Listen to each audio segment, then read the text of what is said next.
Are you outsourcing your self-worth? My name is Rachel Hansen, and I'm a licensed clinical social worker. I serve people in person in Nevada and online in Nevada, New Jersey, and Colorado. Outsourcing your self-worth is when you're looking outside of yourself for validation instead of internally. Being okay doesn't come from inside of you, it comes from what's happening on the outside. So your nervous system is always scanning for clues. Am I safe? Did I do that right? Am I okay here? What outsourcing may look like is constantly double checking, needing reassurance from somebody that you made the right decision, or rereading emails, rereading text messages to make sure you said the right thing, replaying conversations in your head, not being able to make decisions without getting input from other people, because you don't have it inside of you to rely on. So you're looking to other people to give you worth and validation. Sometimes people do what we call temperature checking, and that is if somebody feels a little off with you, maybe they're having a bad day, but you just don't feel comfortable with them, you kind of check in with them, and really what you're trying to find out is, did I do something wrong? Did I say something? Is there something I can do to make you feel better? And that's because you can't be okay if they're not okay, because your worth is riding on how they feel about you or how you perceive that they feel about you. Outsourcing your self-worth was probably a solution before it became a problem. And a lot of times what I like to remind people is to think back and be grateful for the ways that you learn to adapt. Sometimes in early childhood, children learn, if I'm not pleasing, if I'm not perfect, if I don't do what I need to do or what other people think I need to do, then I'm not going to get taken care of. I'm not safe. And so this becomes a solution. I need to be perfect. I need to pay attention to other people's needs. I need to do what other people want so that I can get my needs met. And this is very true of children, are very, very vulnerable. Children are inherently weak. They don't have control. They don't have power. They cannot do things on their own. And so you may have learned as a child to be perfect, to do everything exactly as you're supposed to check the room, to read cues, social cues, to read people's attitudes and tones, to know how to respond and react. And everything that you're learning is being conditioned to pay attention to other people's feelings and other people's needs. Even in homes without abuse, inconsistency can kind of wire this pattern in you, not knowing what to expect. You can have really good parents who are trying their best and are really giving it their all, and they've had these patterns from their own childhood, and so they don't really know how to teach a child about self-worth. They don't really know how to allow a child to express their feelings because they were not allowed to express their own. And maybe they try really hard and they get it right sometimes, and they get it wrong sometimes, but that kind of inconsistency can create a nervous system that is just way out of whack. Some kids learn that emotions are not to be trusted. They're not safe. They're not allowed to be expressed. And so instead of looking inside of themselves, they look outside of themselves. They learn how to read the room. Do you catch the pattern there? We're talking about trusting yourself and trusting your inner worth and not outsourcing your worth. And then also as a child, were you allowed to trust yourself? Were you told that it was okay to trust your feelings? Were you told that your feelings were too much and you should shut them down? Were you told that your feelings were sinful, or that you can't trust yourself because your heart is no good, your heart is evil? Were you told these things as a child, and then instead of trusting yourself, you learn to read the room and look around and check the temperature that way? Love, belonging, and safety are all connected to alignment, not authenticity. You are not taught to be yourself, believe in yourself, trust yourself. You're taught to stay in line. And it is important for you to understand that this is conditioning. This is something that you were taught as a child, that it has kind of worked its way into your bones, and it is a part of who you are. So it doesn't mean that you're ignorant. It doesn't mean that you can't unlearn these things. Over time, you really internalize and learn that my worth depends on staying in line. And what's in line and what's acceptable is determined by pastors, clergy, elders. Anybody in authority over you gets to decide what is acceptable. So again, we're externalizing. What is acceptable? I don't know. I can't trust myself. I can't look inside. I can't make my own decisions. I have to look to the leaders of my church. I have to look to the parents in my home, and I don't get to decide. That is what happens when we have authoritarian parents, is they tell their kids what to believe, they tell their kids what to do, and they don't explain why they believe what they believe or why they're doing what they're doing. They don't have time to slow down. They just want you to behave and obey and just get in line.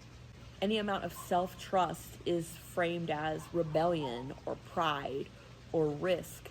And so anytime you start to have some self-trust, you're being knocked down and told not to trust yourself at all. Questioning things is not seen as intellectual. Questioning things is seen as dangerous. And there's a reason for that. If you start to question things and actually think about it from a logical perspective, these things might fall apart. And if they fall apart for you, then they could fall apart for other people. And so to keep the whole system aligned, people just really discourage questioning things. And this applies in high control religions. It applies in families.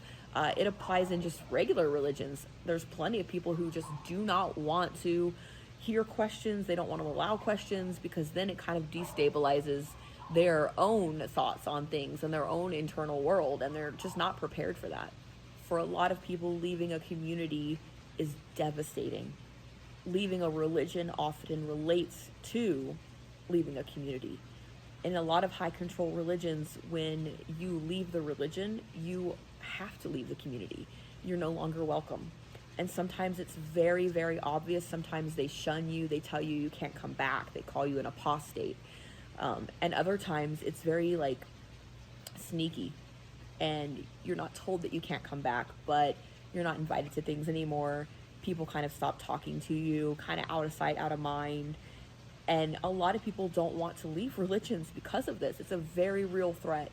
And it's a threat to our nervous system, because we're outsourcing so much. We're outsourcing our feelings, we're outsourcing our worth, and we can't trust ourselves. So leaving that community is really scary, because that was the only thing that we could trust. Even when people do make the decision to leave, the system might be gone, but their nervous system is still orienting outwards.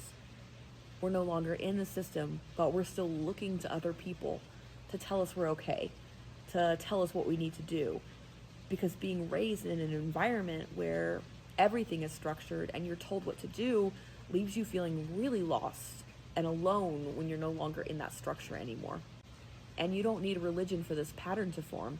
In a lot of homes where people were subjected to childhood abuse or neglect, things were so unpredictable, and so they learned to outsource their worth, and they learned to take on roles like being the good one, roles like being the stable one, the steady one. Your worth could have been linked to how well you reduced stress in the family, how well you performed, or did you just stay out of the way? These kind of roles stay with you as you grow. If that was your childhood, you may have really learned to read the room because your survival depended on it. You were really paying attention to how people reacted, how they respond, what were their facial cues. And this really, really underlines the fact that you're outsourcing things. You're not internalizing it. You're not thinking for yourself. You're relying on cues from other people to tell you how to feel and what to do. As an adult, you might recognize some of these signs still. You might be relying on external validation from others. If somebody compliments you, does it calm your nervous system? If somebody tells you that you're doing okay, does it temporarily kind of make you feel better? Do you have difficulty trusting your own judgment? Difficulty making decisions, discerning what is right for you because you just don't know? Relationships are often the place where we see a lot of the self-doubt. And we talked about it a little bit earlier, but the temperature checking. You know, if something is wrong with my best friend or my daughter or my spouse, if I notice something is off with them, do I immediately say, oh, what did I do? Or, how can I fix this? Instead of being able to say, you know what, they're having a tough day and that's their problem. But when you outsource your self-worth, somebody else's tough day becomes your problem because you look at them having a tough day and it's all of a sudden, it's all about you. And it's all about how you're relating to them, and you feel the burden to make things okay. And it can be confusing to let go of these things because, as we talked about before, again, this worked before. When you were a kid, when you were younger, tracking other people's nervous system, tracking the way that other people felt actually kept you safe. It actually worked. It actually did something. And learning to let go of that as an adult can be really scary because your logic and your nervous system are locked in a battle. And your logic is telling you you don't need this anymore. You can let this go. But your nervous system is freaking out because if you let this go, what is it going to do? This isn't about forcing independence or reassuring you or telling you what to do. This is about learning how to trust yourself so that you are a safe place to land. Healing isn't about convincing yourself that you're fine or doing daily affirmations or a lot of hype. Healing is about learning how to slow down your nervous system, how to trust yourself over time, and really kind of doing that in slow movements that feel comfortable for you, taking slow steps towards healing. And part of that is like allowing yourself to feel uncomfortable. And that's something that we can talk about in therapy, but basically what that means is just touching it just a little bit. Just letting yourself touch that discomfort just a little bit when that person seems upset and you recognize that you're about to go to them and try to make them feel better. Learning how to just sit with that discomfort a little bit and a little bit more each time until you can actually sit with that discomfort when somebody's not looking like they're feeling well. That is how healing happens. Those are the steps towards even greater healing. Practically, you could start doing this right now. You could scan your body from head to toe. Notice physically what's going on. If you don't know your feelings, that's okay. Sometimes people have a hard time identifying what they're feeling. And if you've had a childhood like we've talked about, you may have a really hard time identifying what you're feeling. You may also identify feelings all the time like crazy and they kind of flood you. People tend to go one way or another. But the first step is when something makes you uncomfortable, identify that. Just notice it. That's the first step. You don't have to do anything. You just notice, oh, wow, that person said something rude and I feel like they're probably mad at me. And I notice that my stomach feels really tight right now. That's it. That's the first step. You just notice. Then you can move on to asking yourself, what do I think? Do I have a thought on this? Do I have an opinion? And allowing yourself to really just, what do I think about that? Instead of jumping to, what does somebody else think? Or what should I think? What am I supposed to think? Just, what do I think? Practice sitting with the discomfort just a little bit more each time to teach your body that that discomfort is not dangerous anymore. Maybe it was. It could have very well been dangerous in the past.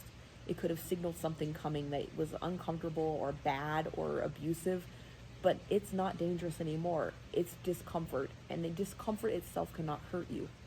So taking the time to sit with it just a little bit more each time. Approval can feel regulating, but it's not regulating. It's comforting. It's not regulation though. And you need to be able to regulate yourself so that you're not depending on other people's approval. This is not about cutting yourself off from other people. This is about becoming someone that you can trust. Teaching yourself to trust your own nervous system. If these patterns resonate with you, it doesn't mean you're broken. It means that you were conditioned. You were taught a pattern. And what can be taught can be untaught. We can unlearn this. If you're interested in learning more, like, follow, subscribe, check out my website, thrivewelltherapy.com. I serve people in Colorado and New Jersey virtually and Nevada virtually and in person. And I would love to talk with you.